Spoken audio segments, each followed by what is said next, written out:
Hi, students, let's get started with the subject English, Moment, Chapter 3 Ishwaran the Storyteller. The story was narrated to Ganesh by a young man, Mahendra by name. He was a junior supervisor in a firm which offered on hire supervisors at various types of construction sites, factories, bridges, dams, and so on. Mahendra's job was to keep an eye on the activities at the work site. He had to keep moving from place to place every now and then as ordered by his head office, from a coal mining area to a railway bridge construction site. From there, after a few months, to a chemical plant which was coming up somewhere. He was a bachelor. His needs were simple and he was able to adjust himself to all kinds of odd conditions. Whether it was an ill-equipped circuit house or a makeshift canvas tent in the middle of a stone quarry. But one asset he had was his cook, Ishwaran. The cook was quite attached to Mahendra and followed him uncomplainingly wherever he was posted. He cooked for Mahendra, washed his clothes and chatted away with his master at night. He could weave out endless stories and anecdotes on varied subjects. Ishwaran also had an amazing capacity to produce vegetables and cooking ingredients, seemingly out of nowhere, in the middle of a desolate landscape with no shops visible for miles around. He would miraculously conjure up the most delicious dishes made with fresh vegetables within an hour of arriving at the zinc-sheet shelter at the new workplace. Mahendra would be up early in the morning and leave for work after breakfast, carrying some prepared food with him. Meanwhile, Ishwaran would tidy up the shed, wash the clothes, and have a leisurely bath, pouring several buckets of water over his head, muttering a prayer all the while. It would be lunchtime by then. After eating, he would read for a while before dozing off. The book was usually some popular Tamil thriller running to hundreds of pages. Its imaginative descriptions and narrative flourishes would hold Ishwaran in thrall. His own descriptions were greatly influenced by the Tamil authors that he read.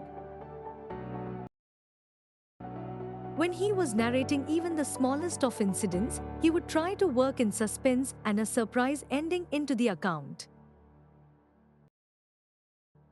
For example, instead of saying that he had come across an uprooted tree on the highway, he would say, with eyebrows suitably arched and hands held out in a dramatic gesture, the road was deserted and I was all alone. Suddenly I spotted something that looked like an enormous bushy beast lying sprawled across the road. I was half inclined to turn and go back. But as I came closer, I saw that it was a fallen tree with its dry branches spread out. Mahendra would stretch himself back in his canvas chair and listen to Ishwaran's tales uncritically. The place I come from is famous for timber, Ishwaran would begin. There is a richly wooded forest all around. The logs are hauled onto the lorries by elephants. They are huge, well-fed beasts. When they turn wild, even the most experienced Mahut is not able to control them. After this prologue, Ishwaran would launch into an elaborate anecdote involving an elephant. One day a tusker escaped from the timber yard and began to roam about, stamping on bushes, tearing up wild creepers and breaking branches at will. You know, sir, how an elephant behaves when it goes mad. Ishwaran would get so caught up in the excitement of his own story that he would get up from the floor and jump about, stamping his feet in emulation of the mad elephant. The elephant reached the outskirts of our town.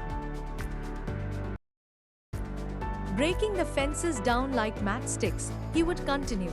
It came into the main road and smashed all the stalls selling fruits, mud pots and clothes. People ran helter-skelter in panic. The elephant now entered a school ground where children were playing, breaking through the brick wall. All the boys ran into the classrooms and shut the doors tight. The beast grunted and wandered about, pulling out the football goalpost, tearing down the volleyball net, kicking and flattening the drum kept for water, and uprooting the shrubs. Meanwhile, all the teachers had climbed up to the terrace of the school building. From there they helplessly watched the depredations of the elephant. There was not a soul below on the ground. The streets were empty as if the inhabitants of the entire town had suddenly disappeared. I was studying in the junior class at that time and was watching the whole drama from the rooftop. I don't know what came over me suddenly. I grabbed a cane from the hands of one of the teachers and ran down the stairs and into the open. The elephant grunted and menacingly swung a branch of a tree which it held in its trunk. It stamped its feet, kicking up a lot of mud and dust. It looked frightening, but I moved slowly towards it, stick in hand. People were watching the scene hypnotized from nearby housetops. The elephant looked at me red-eyed, ready to rush towards me. It lifted its trunk and trumpeted loudly. At that moment I moved forward and, mustering all my force, whacked its third toenail. On the quick. The beast looked stunned for a moment, then it shivered from head to foot and collapsed. At this point, Ishwaran would leave the story unfinished and get up mumbling, "I will be back after lighting the gas and warming up the dinner." Mahendra, who had been listening with rapt attention, would be left hanging. When he returned, Ishwaran would not pick up the thread of the story right away. Mahendra would have to remind him that the conclusion was pending. Well, a veterinary doctor was summoned to revive the animal. Ishwaran would shrug casually. 2 days later, it was led away by its mahout to the jungle. Well, how did you manage to do it, Ishwaran? How did you bring down the beast? It has something to do with a Japanese art, I think, sir. Karate or Jujutsu it is called. I had read about it somewhere. It temporarily paralyzes the nervous system, you see.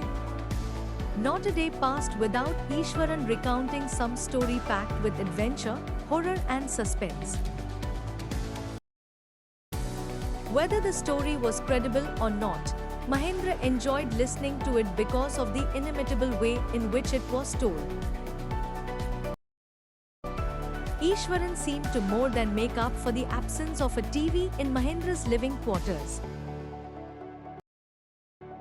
One morning when Mahendra was having breakfast, Ishwaran asked, "Can I make something special for dinner tonight, sir?" After all, today is an auspicious day. According to tradition, we prepare various delicacies to feed the spirits of our ancestors today, sir. That night, Mahendra enjoyed the most delicious dinner and complimented Ishwaran on his culinary skills. He seemed very pleased but, unexpectedly, launched into a most garish account involving the supernatural. "You know, sir, this entire factory area we are occupying was once a burial ground," he started. Mahendra was jerked out of the pleasant reverie he had drifted into after the satisfying meal. "I knew on the first day itself when I saw a human skull lying on the path. Even now I come across a number of skulls and bones," Ishwaran continued. He went on to narrate how he sometimes saw ghosts at night. I am not easily frightened by these things, sir. I am a brave fellow. But one horrible ghost of a woman which appears off and on at midnight during the full moon. It is an ugly creature with matted hair and a shriveled face, like a skeleton holding a fetus in its arms. Mahendra shivered at the description and interrupted rather sharply, "You are crazy, Ishwaran. There are no such things as ghosts or spirits. It is all a figment of your imagination. Get your digestive system examined, and maybe your head as well. You are talking nonsense." He left the room and retired for the night, expecting Ishwaran to sulk for a couple of days. But the next morning he was surprised to find the cook as cheerful and talkative as ever. From that day on, Mahendra, for all his brave talk, went to bed with a certain unease. Every night he peered into the darkness outside through the window next to his bed, trying to make sure that there was no movement of dark shapes in the vicinity. But he could only see a sea of darkness with the twinkling lights of the factory miles away. He had always liked to admire the milk-white landscape on full moon nights. But after hearing Ishwaran's story of the female ghost, he avoided looking out of his window altogether when the moon was full. One night, Mahendra was woken up from his sleep by a low moan close to his window. At first he put it down to a cat prowling around for mice. But the sound was too guttural for a cat. He resisted the curiosity to look out lest he should behold a sight which would stop his heart. But the wailing became louder and less feline. He could not resist the temptation any more. Lowering himself to the level of the windowsill, he looked out at the white sheet of moonlight outside. There, not too far away, was a dark cloudy form clutching a bundle. Mahendra broke into a cold sweat and fell back on the pillow, panting. As he gradually recovered from the ghastly experience, he began to reason with himself, and finally concluded that it must have been some sort of auto-suggestion, some trick that his subconscious had played on him. By the time he had got up in the morning, had a bath and come out to have his breakfast, the horror of the previous night had faded from his memory. Ishwaran greeted him at the door with his lunch packet and his bag. Just as Mahendra was stepping out, Ishwaran grinned and said, "Sir, remember the other day when I was telling you about the female ghost with a fetus in its arms? You were so angry with me for imagining things? Well, you saw her yourself last night. I came running hearing the sound of moaning that was coming from your room." A chill went down Mahendra's spine. He did not wait for Ishwaran to complete his sentence. He hurried away to his office and handed in his papers, resolving to leave the haunted place the very next day. Thanks for watching.